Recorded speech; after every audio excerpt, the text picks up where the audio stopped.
Recently, Lokpal of India stated that it cannot consider a plea from the wife of a government official in Uttar Pradesh who died by suicide, citing jurisdiction limitations.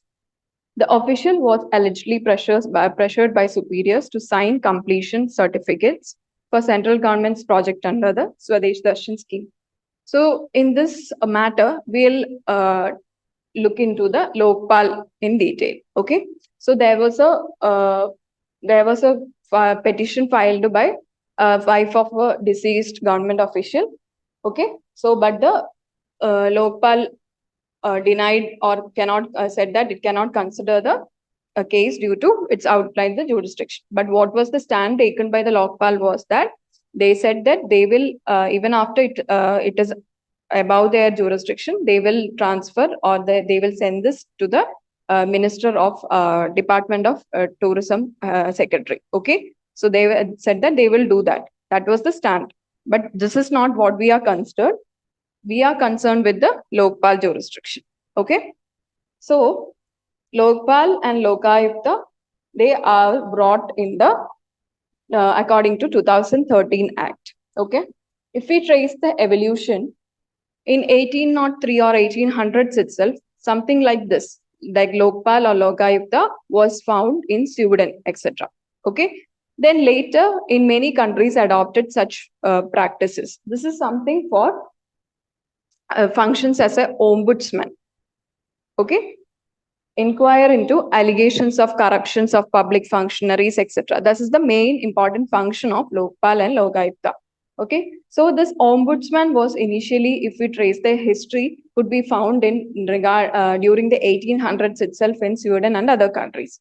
Later, many countries have adopted such practices for corruption checking of public officials, etc. Okay, so in 1966, nearly our then law minister, had told or had demanded for construction or creation of such an ombudsman in India as well. Okay. And later, Administrative Reforms Commission also argued or demanded for this one. First Administrative Commission. Then a second ARC came and they also responded or they also demanded that without any delay, such an institution should be made in India so as to check the corruption among the public officials, etc. So, so during the after the recommendation, during 2013, there was an act came which was Lokpal and Lokayukta Act, and in 2014 it came into power. This is one of the brief history of how Lokpal and Lokayukta came in India. Okay, so Lokpal and Lokayukta Act 2013 provides for the establishment of Lokpal for union and Lokayukta for states. These institutions are statutory bodies without any constitutional status. This is the most important part. They are the statutory bodies and without any constitutional existence, and the statutory power is derived by this act, Lokpal and Lokayukta Act of 2013. Okay. Now, what is the function? That is the next question. The function is the like of an ombudsman. Ombudsman is, who is an ombudsman? In bank also we can say that is there higher power which will decide the things under him. Okay, then in bank we can see that if we are not getting or if we have any complaint regarding the bank, we can file to the ombudsman. Okay, he is an institution or he is a institutional person from where we can complain regarding the institutional problems. Okay, so here he will inquire the public functionaries and related matters, allegations of corruptions, etc. Okay, now what is the jurisdiction?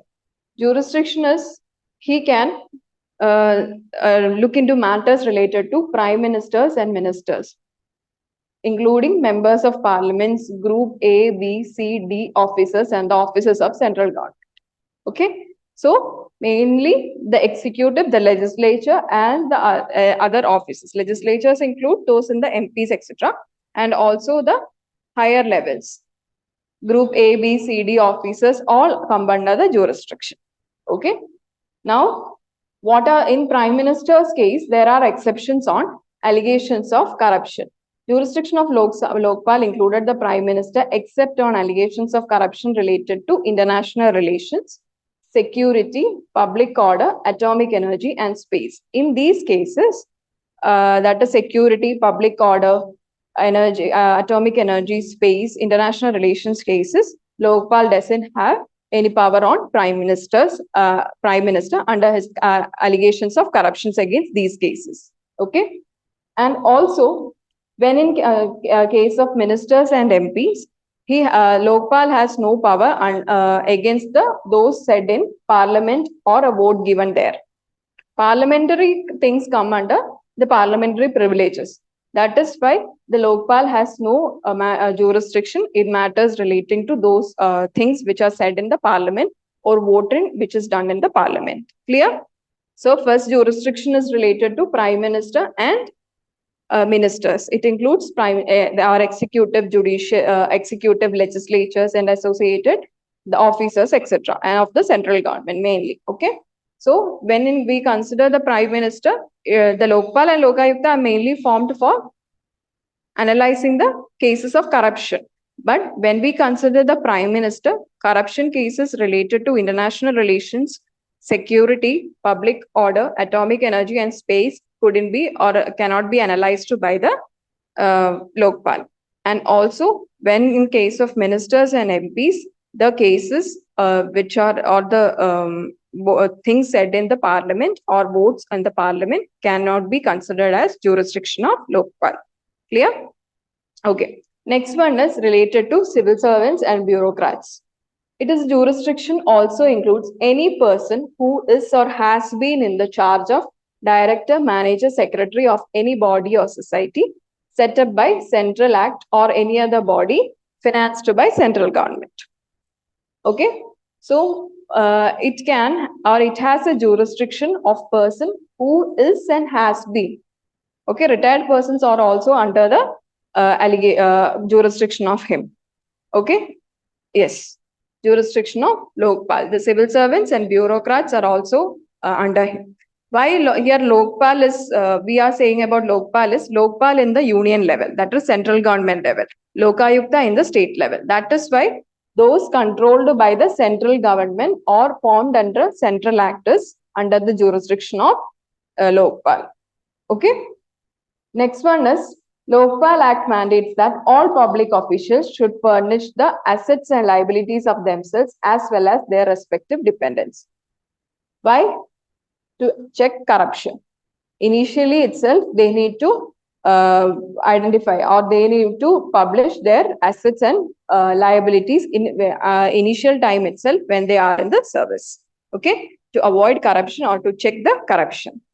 Clear? First, we discuss the jurisdiction related to Prime Minister and ministers, that is executive and judicial legislature. Okay, then we discuss regarding the bureaucrats and civil servants. Then regarding investigative agencies. Okay. Next is regarding the Central Bureau of Investigation, that is investigative agencies. It has the power to superintend over and give direction to CBI. Okay. If CBI want to change the investigating officer or to change it to some other persons, it should take consent from the Lokpal. Okay. So this means that Lokpal has superintendence over the CBI as well. Lokpal has referred a case to CBI. The investigating officer in such case cannot be transferred without the approval of Lokpal. Okay. So in jurisdiction, we discussed regarding executive and legislature. Then we discussed regarding the bureaucrats and then now CBI. You will be studying this in polity as well. So what is the concern? First thing is regarding the lack of full-time chairperson.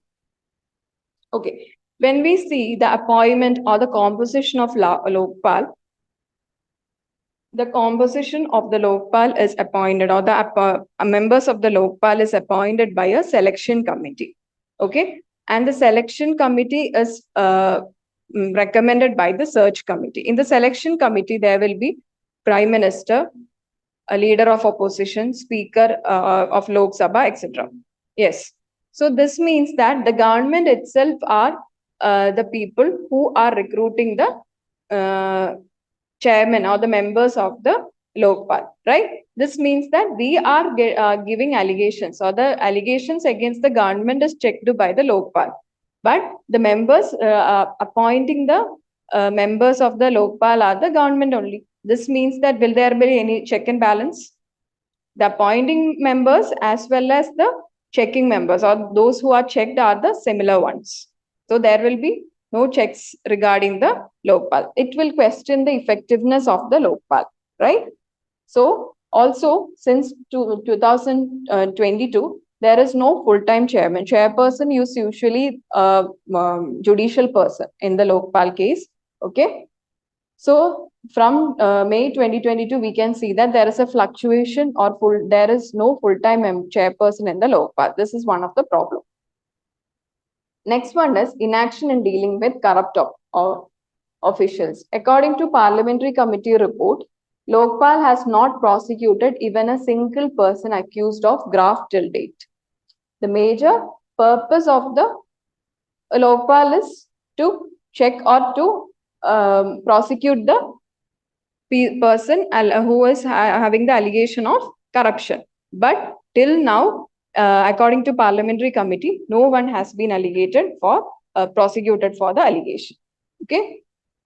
But if we see the complaints, they have received nearly 8,000 complaints, and also 5,900, nearly 6,000 complaints have been disposed. But then also the conviction or the prosecution rate is very less.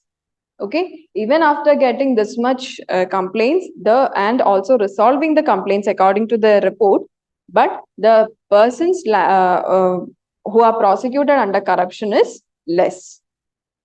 Now, lack of transparency. This is the next concern or issue.